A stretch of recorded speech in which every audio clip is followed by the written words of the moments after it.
नमस्कार मित्रांनो, ठरलं तर मग या मालिकेच्या आजच्या भागात आता सायली अर्जुनला आता डबा देते आणि खूप खुश असते. घरातील सर्वांनी सांगितलेलं असतं की तुम्हीही आता एक चान्स घ्या म्हणून सायलीच्या मनात मग तेच विचार असतात, त्यामुळे तिचा चेहरा अगदी खुललेला असतो. अर्जुन तिच्याकडून डबा घेतो खरं, पण अचानक त्याला एक फोन येतो. तेव्हा तो आलेला फोन पाहून तो एकदम शांत होऊन जातो. तेव्हा अर्जुनच्या चेहऱ्यावरील असे हावभाव का बदलले हे पाहून सायली आता विचारते, काय झालं. मग आता तो मनातच विचार करतो, बापरे, इन्स्पेक्टर सावंतांचा फोन आलाय का यांच्याबरोबर ना. आता सायलीच्या गाठोड्याबद्दल बोलायलाच हवं, परंतु सायली समोर कसं बोलणार हा प्रश्न त्याच्या मनात येतो. तेव्हा सायली म्हणते, काय झालं, फोन घ्यायला घ्या की फोन. मग नाईलाजाने अर्जुनला तो फोन आता घ्यावा लागतो.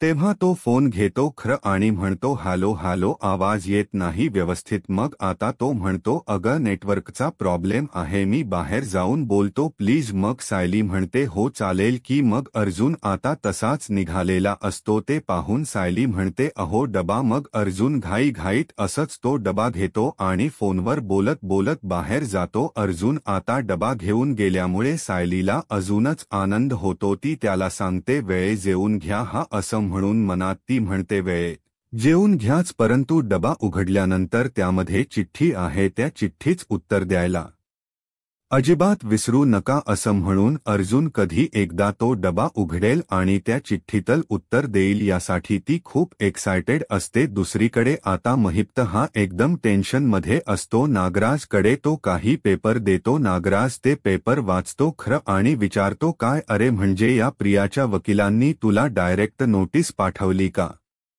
तेव्हा महिप्त म्हणतो, हो रे, त्या वकिलांना असं वाटतं की हा महिप्त शिखरे काय रिकाम टेकडा आहे, पाठवली नोटीस की आला हा त्या कोर्टामध्ये बसायला. तेव्हा नागराज ओरडतो, तुला हे कांड करायला कोणी सांगितलं होतं रे. महिप्त, त्या प्रियावर हल्ला करायला कोणी सांगितलं होतं. तेव्हा आता महिप्त चवताळूनच म्हणतो की नागराज शेठ, अहो मी काय करायला हवं होतं सांगा ना, तुम्ही काय करायला हवं होतं. ती चिचुंद्री मला काय म्हणाली माहितीये तुम्हाला, भेकड म्हणाली. भेकड, महिप्त, शिखरे हे भेकड माणसांच्या मागे लपता म्हणून असं म्हणाली ती मला. मग तिला काय दाखवून द्यायला नको का, मी कोणाच्या बापाला घाबरत नाही म्हणून. तेव्हा नागराज आता लगेचच महिप्तला म्हणतो, अरे तुला कळत नाही का, आता प्रियाने हे सगळं केलं आहे म्हटल्यानंतर तिच्या पाठीमागे काहीतरी चाल असणार. अरे अरे, तिचा हा काहीतरी प्लान असणार आहे. अरे तुला माहीत नसेल पण ती पोरगी काय साधी सुधी आहे का,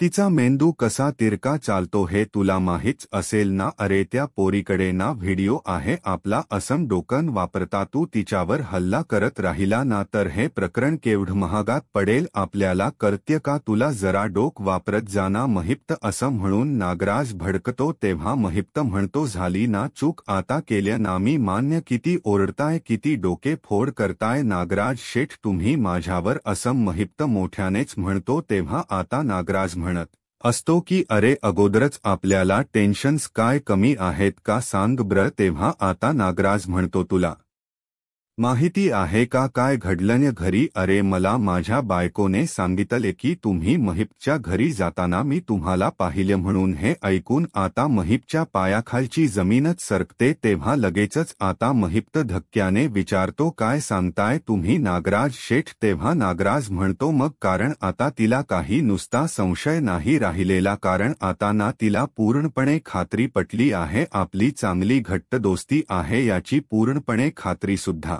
पटलीय तिला. आणि तिने जर हे दादाला सांगितलं ना महिप्त, तर मग असं म्हणून तो सांगतो की आपली वाटच लागणार. मग महिप्त जरा शॉच होतो आणि विचारतो, काय, पण आता तो पुन्हा एकदा म्हणतो, कसा आहे नागराज शेठ, तिने कुणाला सांगायचं नाही किंवा कुठेही बरायचं नाही, ही जबाबदारी कुणाची आहे नागराज शेठ. तेव्हा नागराज म्हणतो, मला कळते रे महिप्त, माझीच आहे ही जबाबदारी आणि मी पेलणारच आहे, कारण मी माझ्या बायकोला ना चांगल्या प्रकार मॅनेज करू शकतो. पण बाबा तू आता ना, मी तुझ्यासमोर हात जोडतो, हे असलं कांड ना तू पुन्हा अजिबात करू नकोस. तेव्हा महिप्त अगदी व्याकुळच होतो आणि म्हणतो, काय हो नागराज शेठ, सगळे फासे उलटे पडायला लागले की काय हो, आता परत त्या कोर्टामध्ये जाऊन बसायचे मला आणि त्या कोर्टामध्ये नक्की काय वाढवून ठेवलं हे पुन्हा बघायचं. तेव्हा पुढे नागराज म्हणतो, अरे आता तुला नोटीस आली म्हटल्यानंतर कोर्टामध्ये ना तुला पुढे वकील सुद्धा लागणार आहे. आता मला सांग तू कोणाला घेऊन जाणार आहे. महिप्त विचारतो, का ब्र येताय का तुम्ही माझ्याबरोबर आणि तुमचा तो वकील रविराज किल्लेदार. मग नागराज हसून म्हणतो, दादा अरे दादा तर तुला ना अगदी फासावर चढवेल. तेव्हा महिप्त सुद्धा हसतच म्हणतो, मग बसा तुम्ही जरा शांत, मी एक वकील मॅनेज केलाय, बघू आता तो काय करतो. पुढे बघू. तर दुसरीकडे सायली आता खूप एक्सायटेड असते आणि रूममध्ये जाऊन विचार करत असते, मी आज यांच्यासाठी त्यांच्या आवडीची भेंडीची भाजी दिली आहे डब्यावर आणि एव्हाना त्यांनी डबा सुद्धा उघडला असेल आणि शिवाय एक चिठ्ठी सुद्धा आता दिलेली आहे म्हटल्यानंतर हे कधीही मला फोन करू शकतात आणि म्हणतील की प्रिया आई माझा बाबा म्हणतोय आता मी लवकरात लवकर तुमच्या आयुष्यात येणार आहे असं म्हणून सायलीच्या मनात तेच विचार येत असतात आणि ती खूप खुश असते. इकडे अर्जुन आता तो डबा हातात घेतो, खरं पण त्याच्या मनात नुसते त्या गाठोड्याचे विचार असतात. चैतन्याला म्हणतो, मला काय वाटतं चैतन्य, सायली आणि तन्वीची गाठोडी अशी आश्रमातून गायब नाही होणार, पण नक्की कुठे गेली असतील रे. तेव्हा चैतन्य म्हणतो, मला काय वाटत रे. अर्जुन आश्रमातून जेव्हा पोलीस स्टेशनमध्ये सामान नेलं होतं तेव्हा ती गाठोडी गेली असतील का तिकडे. तर अर्जुन सुद्धा त्याच गोष्टीचा विचार करत असतो. परंतु आता जेव्हा तो डबा काढत असतो ना त्यातून सायलीने पाठवलेली चिठ्ठीच आता त्या टेबलवर पडते आणि त्याकडे लक्षच नसतं. मग अर्जुन म्हणतो, अरे माझ्या मनात तेच आलं होतं म्हणून मी काय केलं, सामंतांना फोन सुद्धा केला.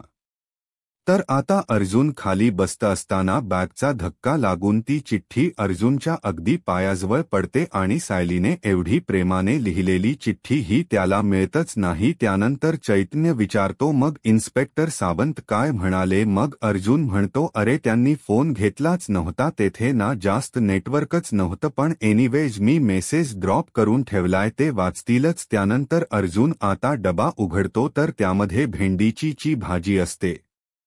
अर्जुन आता खूपच खुश असतो कारण त्याला आज त्याच्या आवडीची भेंडीची भाजी सायलीने डब्यावर दिलेली असते. तो म्हणतो, अरे वाह बायको, माझ्या आवडीची भेंडीची भाजी दिलीस का, आता मी तिला फोन करून सांगतो. त्याच वेळी आता चैतन्य म्हणतो, हो सांगा फोन करून सांगा.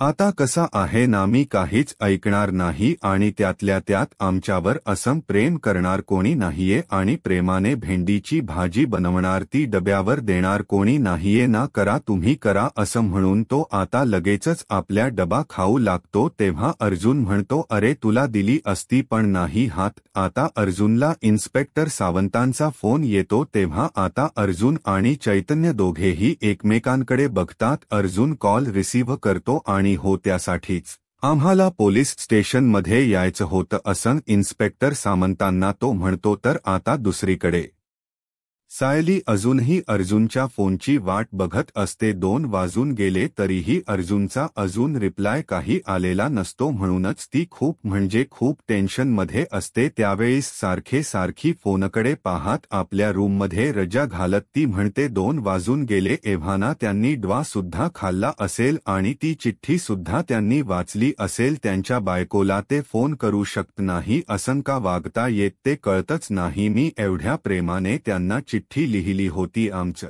बाळ बोलत होतं त्यांच्याबरोबर, तरीही त्यांना एकदाही फोन करावासा वाटला नाही. तर आता ती म्हणते, काही नाही, आता मी यांना कॉलच करते आणि सांगते ना मला त्यांचा किती राग आलाय. ती आता कॉल करणार. तेवढ्यात ती म्हणते, नको मी कॉल करणारच नाही. मी का करू कॉल, एवढ्या प्रेमाने भेंडीची भाजी बनवायची मी आणि चिठ्ठी सुद्धा लिहायची मीच उलट फोन करायचा मला काही गरज नाही असं म्हणून सायली आपली गप्पच बसते. तर दुसरीकडे आता अर्जुन हा अजूनही इन्स्पेक्टर सामंतांबरोबर फोनवरच बोलत असतो. तेव्हा तो आता म्हणतो की हो कुसुमताई, आणि मी आश्रमामध्ये गेलो होतो आणि अगदी कोपरा शोधून काढला तरीही ती 2 गाठोडीन कुठेच सापडली नाहीत आणि मला असं वाटतं की ती 2 गाठोडी ना तिकडे पोलीस स्टेशनमध्येच असतील. तर अर्जुन आता पुढे म्हणते, हो आम्ही लगेच येतो तिकडे. आता पोलीस स्टेशनमध्ये चल रे चैतन्य. मग चैतन्य सुद्धा डबा तसाच आता झाकून ठेवतो आणि लगेचच ते दोघेही पोलीस स्टेशनमध्ये जायला निघतात. इकडे सायली आता विचार करत असते की कामाच्या व्यापामुळे जर यांना डबाच खाता आला नसेल तर काय करायचं हा विचार तिच्या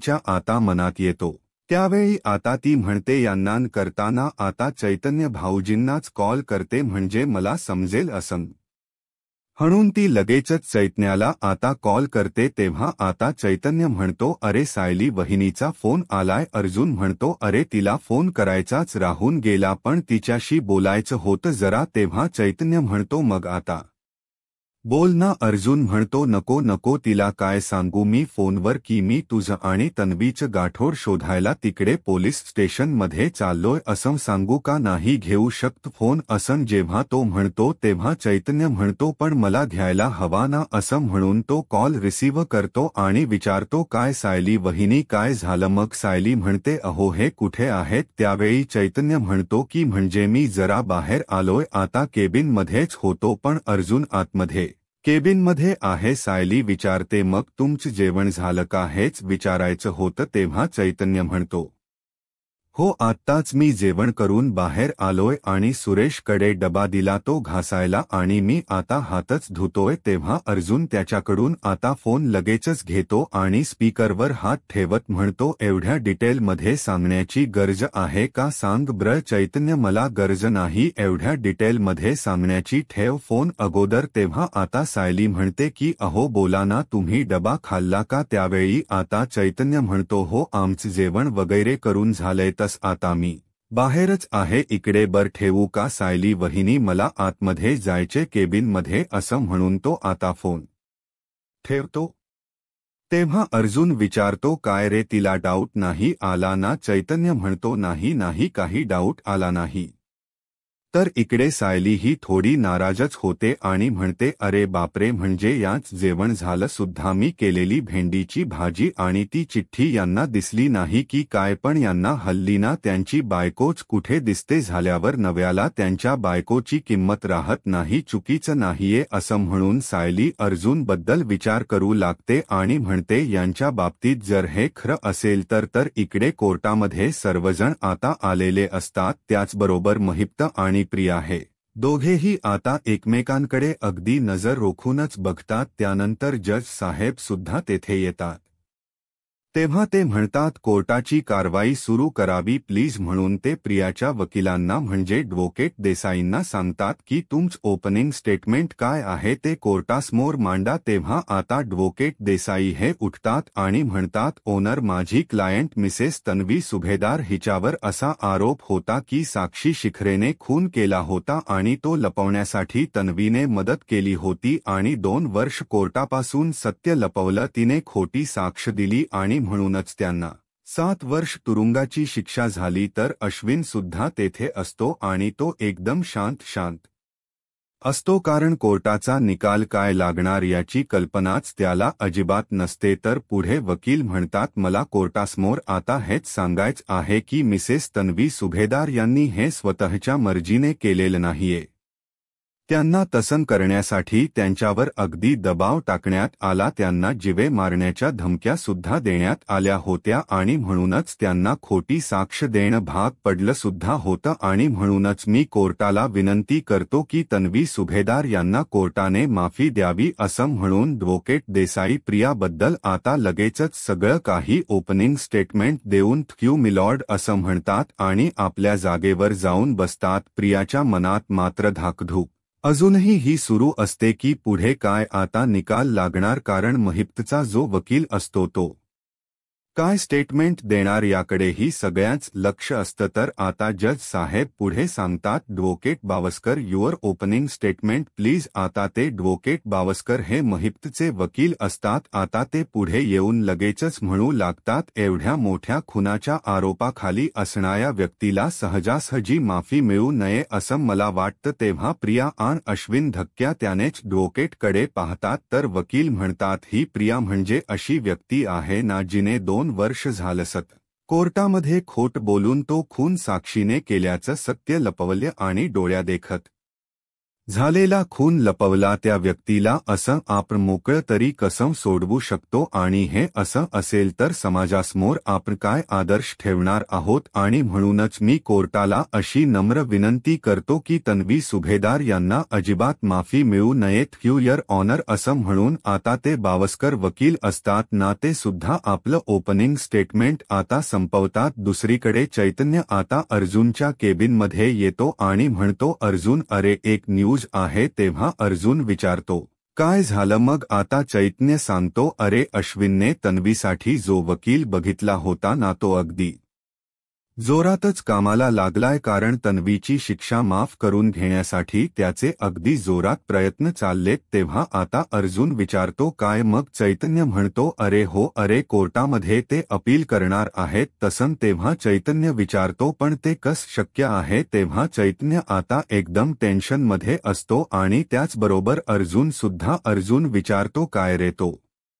जयवंत देसाई हाच वकील ना त्यावेळी आता लगेचच सायलीचा फोन त्याच्या मोबाईलवर येत असतो मग आता तो मोबाईलकडे पाहतो आणि बायको असं नाव वाचतो आणि म्हणतो की आता लगेच रिसीव्ह करायलाच नको तेव्हा आपल्याला जयवंत देसाई बरोबर बोलायला हवं अर्जुन म्हणतो दुसरीकडे सायली बिचारे एकदम चिंतेत असते आणि म्हणते की बापरे मी स्वतःहून यांना फोन केला तर यांना माझा फोन घेण्यासाठी सुद्धा वेळ नाहीये का तेवढ्यातच अस्मिता तेथे येते आणि म्हणते सायली तेव्हा सायलीचा चेहरा आता पडलेला असतो आणि ती एकदमच बाजूला जाते तेव्हा काय तुझं तोंड का पडलं असं अस्मिता विचारते सायली म्हणते काही नाही हो मग आता अस्मिता म्हणते हे बघ थापा मारू नको हा बघ तुझ्या तोंडावरून दिसतंय की तुझा चेहरा किती पडलेला आहे म्हणून आता काय झाले सांग ब्र सायली म्हणते फारस काही नाही हो अस्मिता ताई तेव्हा अस्मिता म्हणते म्हणजे थोडसं काहीतरी झालेलं दिसतंय आता पटकन सांग बघू ब्र मला तेव्हा सायली म्हणते आज मी यांच्या डब्यामध्ये ना त्यांच्या आवडीची भेंडीची भाजी दिली होती आणि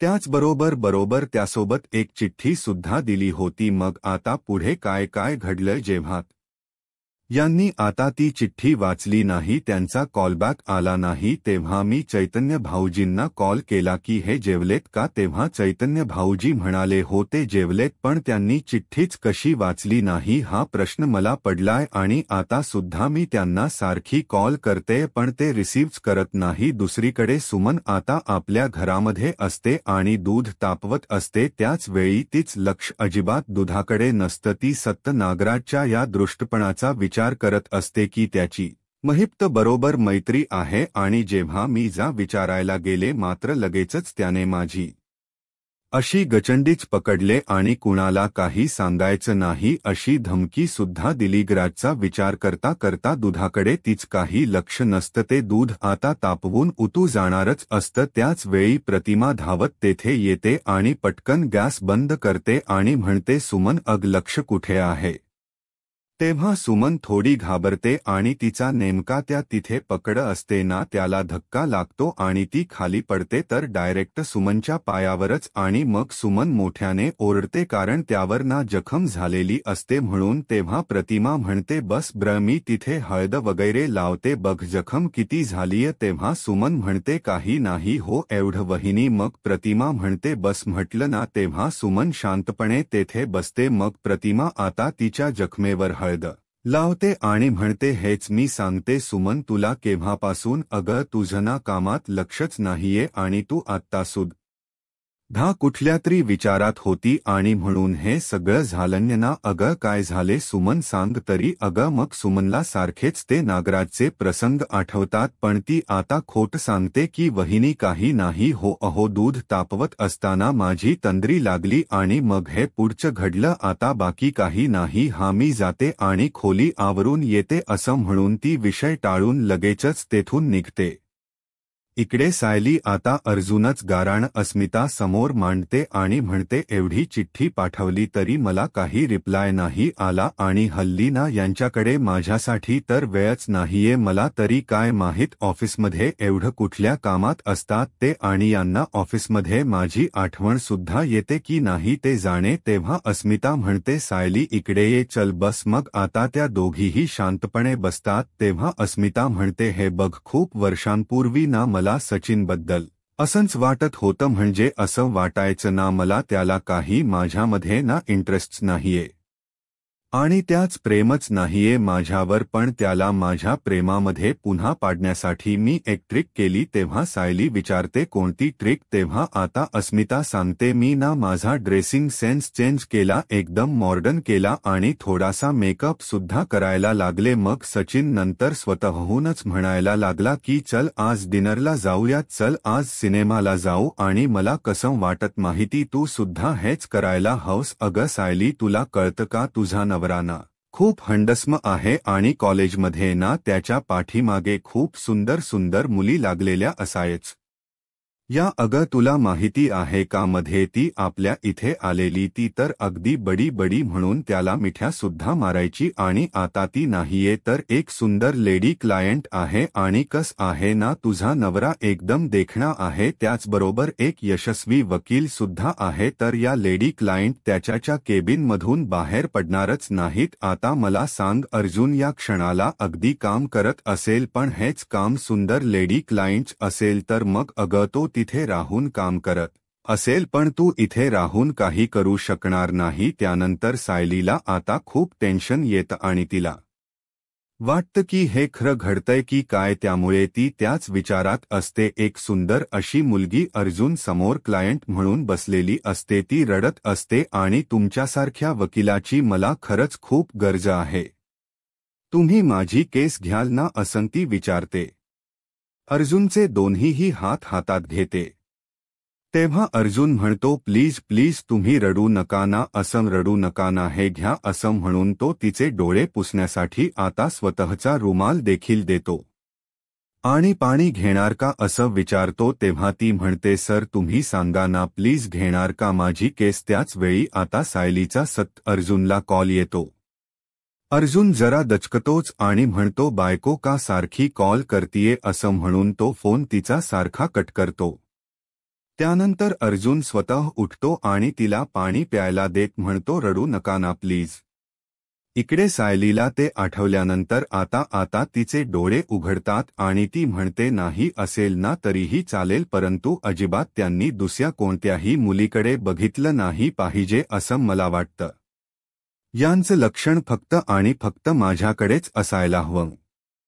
मग अस्मिता हस्त म्हणते पण तुला तुझ्यामध्ये ना आता बदल घडवून आणायलाच हवा सायली तेव्हा सायली अगदी विचारात पडते काय करावं आता तर आता मित्रांनो पुढील भागामध्ये अर्जुन आता ऑफिसवरून घरी येतो आणि लगेचच विचारतो सायली कुठे आहे तेथे आता प्रताप म्हणतो मला काय माहित त्यावेळी मम्मा सांग ना सायली कुठे आहे तेव्हा असेल ती कुठेतरी आता कल्पना उत्तर देते अर्जुन म्हणतो मला माहिती आहे ना ती आश्रमात गेली असेल तर आता सायली तेथे येते आणि म्हणते त्याची काही गरज नाहीये अर्जुन म्हणतो सायली असं म्हणून तो तिच्याकडे जेव्हा पाहतो तेव्हा तर त्याला आश्चर्याचा धक्काच बसतो कारण सायलीने स्लीवलेस कपडे घातलेले असतात आणि अर्जुन समोर येऊन ती उभी राहते हॉट असा मेकअप सुद्धा केलेला असतो अर्जुन म्हणतो अरे बापरे तू तर नेहमीपेक्षा खूप सुंदर दिसतीयस सायली तेव्हा सगळेजण अर्जुनकडे बघून हसतात तर दुसरीकडे अर्जुन आता पोलीस स्टेशनमध्ये जातो आणि सावंतांचा रेकॉर्ड चेक करत म्हणतो की हे पहा यात तर लिहिले पोलिसांनी फक्त 18